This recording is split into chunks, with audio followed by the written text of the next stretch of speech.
Countdown.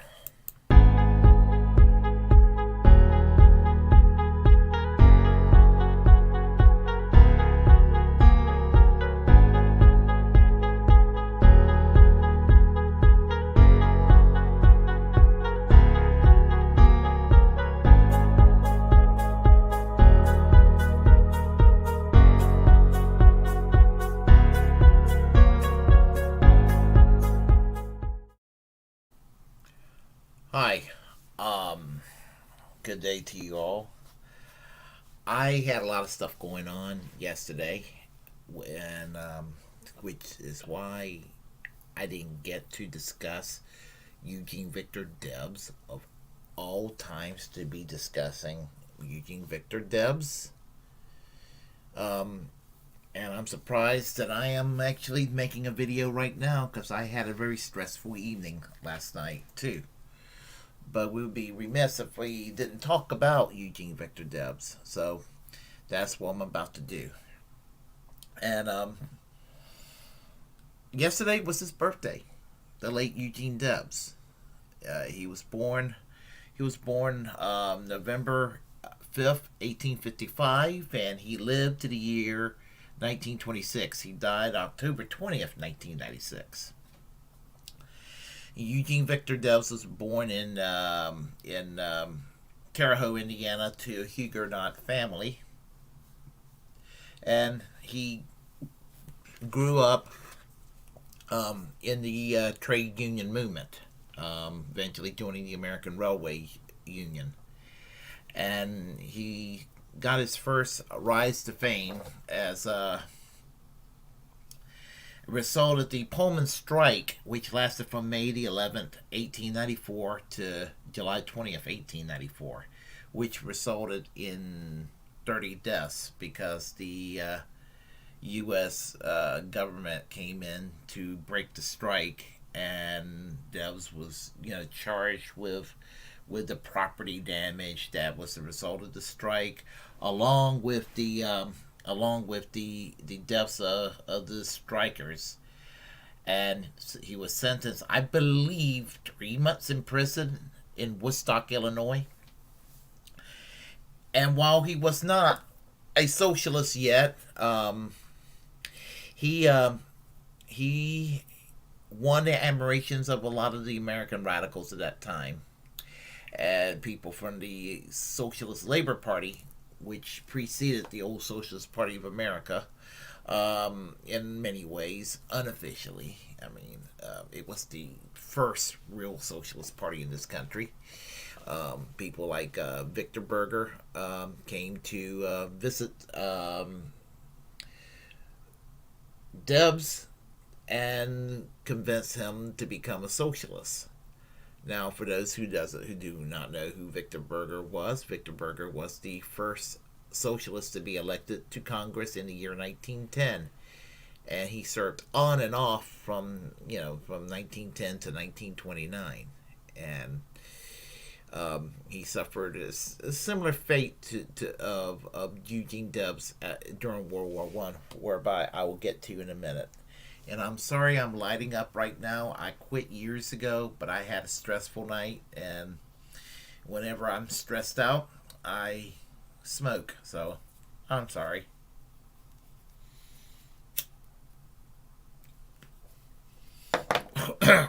Okay. So, as I said, he was sentenced to 3 months in prison in Woodstock, Illinois.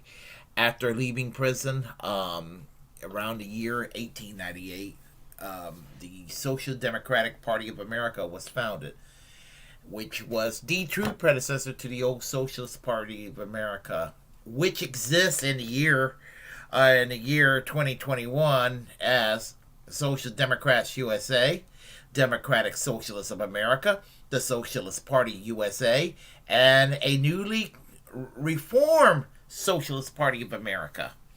All those parties go back to the political party of Eugene Debs, with regard to the Social Democratic Party of America in 1898. From 1900, he ran as the SDP candidate for president. And then in 1904, 1908, 1912, and in 1920 was the Socialist Party of America candidate for president. He didn't run in the year 2016. A.L. Benson ran, and I'm not sure why he didn't run. I'm not even too sure about the history of A.L. Benson, but suffice to say that he didn't win any of the presidential elections, but his ideas did resonate well, and was kind of people would listen to these ideas, and the Socialist Party of America was arguably the third largest party in the country. Something that I would love to see happen again right now, because the Democratic and Republican Party, just like then and now, can't really do what they're supposed to do. Well, Eugene Debs is also he was also involved with the formation of a radical labor union called Industrial Workers of the World. He was one of the founders of the NAACP and one of the founders of the American Civil Liberties Union, the IWW, the Industrial Workers of the World, nicknamed Wobblies, was founded, as I said, by Eugene Debs, Daniel DeLeon. I believe Helen Keller was one of the founders. This radical organization that wanted to be a more radical version of what the American Federation of Labor were doing, and because the American Federation of Labor and its successor, the AFL-CIO, engage in what is called business unionism, which is better than not having a union at all. But the unions in this country would be weak compared to other nations around the world. There might have been a time when it had a little bit of traction, but right now, I mean, we're 6% of the workforce, which is really sad. Anyway, that was founded in 1905. In 1909, the National Association for the Advancement of Colored People, we call it the NAACP today, persons like W.E.B. Du Bois, A. Philip Randolph were one of the early founders and supporters. And a white guy by the name of Eugene Victor Debs was considered one of the founders officially. In 1917, an organization called the National Civil Liberties Bureau was founded, which changed its name to the American Civil Liberties Union in 1920. And it was founded because of the Espionage Act in 1917, which cracked down on people who were protesting against the war in Europe. Socialists, radical, and various type of radicals, trade unionists, and pacifists were attacked by the U.S. government, for which Eugene Debs was a victim of said Espionage Act of 1917. And basically, on June 6, 1918, he delivered a speech in Canton, Ohio. A moderate speech, which I'm going to be playing. I'm going to be playing in a few minutes here. A moderate speech that was pro-socialism and softly criticized the war. But no matter, the U.S. government wanted to make an example out of people like Eugene Debs. And Congressman Victor Berger, who I mentioned earlier, was also arrested. And both Eugene Debs and Victor Berger and other people from the Socialist Party of America were sentenced to prison. And Eugene Debs was sentenced 10 years, but he was pardoned by President Warren G. Harding in December 1921. And he died in 1926 in Elmhurst, Illinois. The thing about when he ran for president, in 1912 and in 1920, he received around 1 million votes, which was a large section in his time. And what's significant about Eugene Debs is that his ideas and the things he advocated, socialism, it got watered down by the 1930s into Franklin Roosevelt's New Deal, and he and his successor Norman Thomas were trying to popularize a lot of common sense ideas like the 8-hour workday, the abolition of child labor, paid vacation, safety at work, social security, things like the work projects that were set up in the 1930s, things like the Tennessee Valley Authority, for example, things like that that were made for the good of the American people and not for private profit per se. These ideas were championed initially by Eugene Debs and other people that were kind of part of that movement. This is why I consider Eugene Debs one of the greatest Americans of all time. Now, I first heard of Eugene Debs.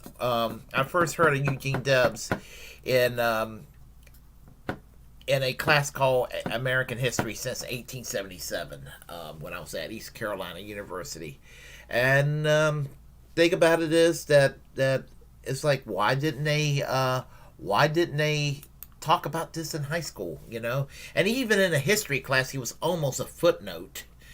But I got fascinated with this Eugene Debs guy, and that time, when I realized little by little I was a socialist, I became basically a Eugene Debs socialist and kind of never looked back. And that is my tradition, not just Bernie Sanders being a role model, but, Norman Thomas and Eugene Debs. I call it a social democratic trinity of sorts. And I know I'm going to go to hell for saying that. But the thing about it is that I kind of look at them that way because, they, as a Eugene Debs and Norman Thomas, basically fought, not that they were fighting for the New Deal, but what they were advocating resulted in the New Deal and maybe to a lesser extent the Great Society decades later. And I would say that Bernie Sanders in the recent years, being in the same position as Eugene Debs and Norman Thomas, not becoming president at all of the United States. What else? I would say that ideas kind of laughed at or scoffed at and considered fringe, but eventually people will start embracing it. And Bernie Sanders lives that tradition, and I consider him a successor to that tradition. So in a lot of ways, I would say that with Bernie Sanders, and he himself would tell you this, because when he was living in Burlington, Vermont, kind of trying to find himself before he became mayor in 1981, back in 1979, he did a documentary. He created a film documentary on the life of Eugene Debs. And, and for what I've heard, he has a portrait of Eugene Victor Debs in his office in Washington, D.C. And I think that's actually pretty damn fitting, in my opinion. So what I'm going to do is I'm going to play you an excerpt from his documentary for 1979, and I'll share you a few more words. Hold tight, and let's get started. The little that I am, the little that I am hoping to be, I owe to the socialist movement. It has given me my ideas and ideals, my principles and convictions, and I would not exchange one of them for all of Rockefeller's blood-stained dollars.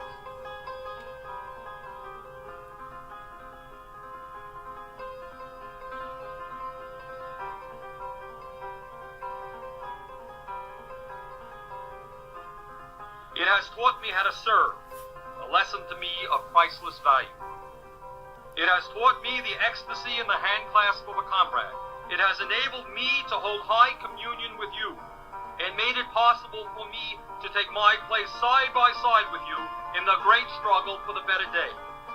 To multiply myself over and over again, to thrill with a fresh-born manhood, to feel life truly worthwhile, to open new avenues of vision, to spread out glorious vistas, to know that I am kin to all that throbs, to be class conscious, and to realize that, regardless of nationality, race, creed, color, or sex, every man, every woman who toils, who renders useful service, every member of the working class without exception, is my comrade, my brother and sister, and that to serve them in their cause is the highest duty of my life.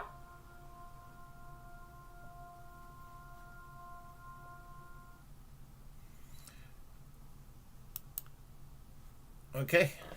Well, that, as I said, that's an excerpt from it. Now, some of the photos and that you're seeing in there, that's not, I mean, that wasn't part of the documentary initially. That was just to compliment it and everything.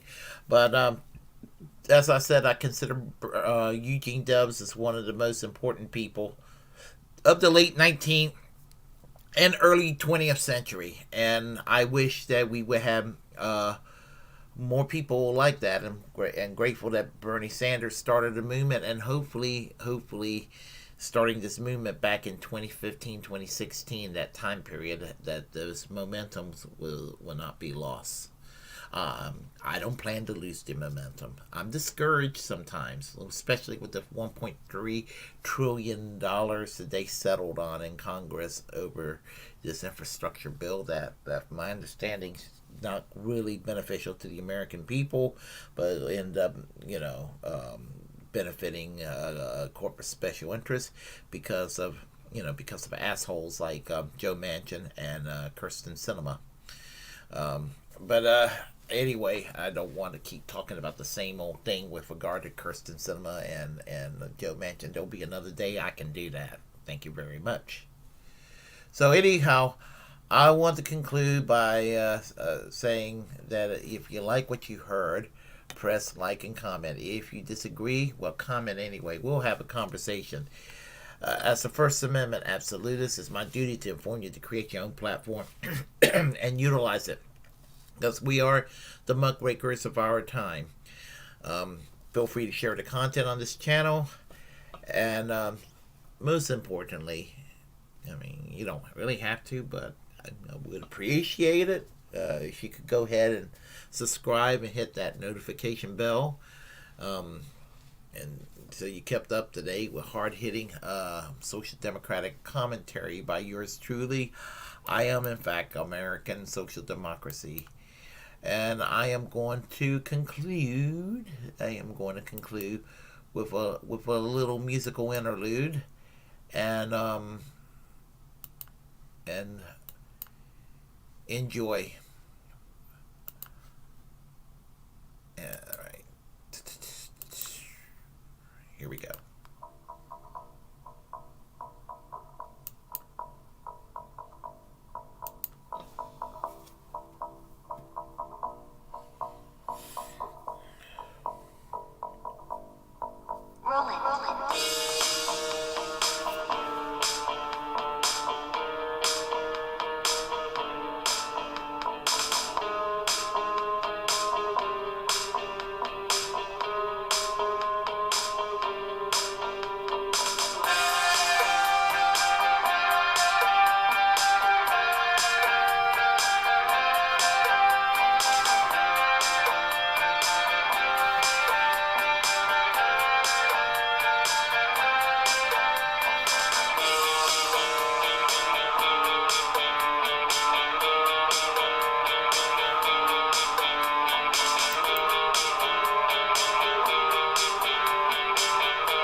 we have a person here on the online chat.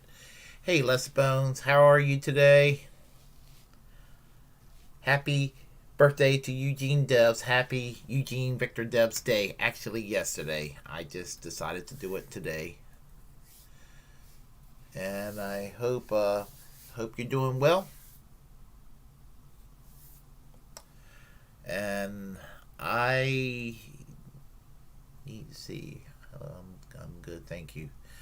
Yeah, I had a stressful evening yesterday. Yeah, appreciate it. I had a stressful evening yesterday, last night rather, at work. So I was so stressed out that I would just, I.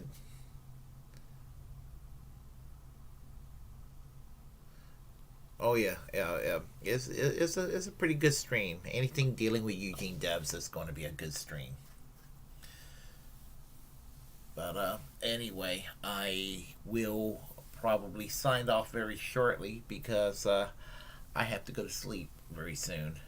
But it's great seeing you again, Les Bones, and I guess I'll see you maybe today or tomorrow or next day or two on the Radical Leftist Agenda program. Take care.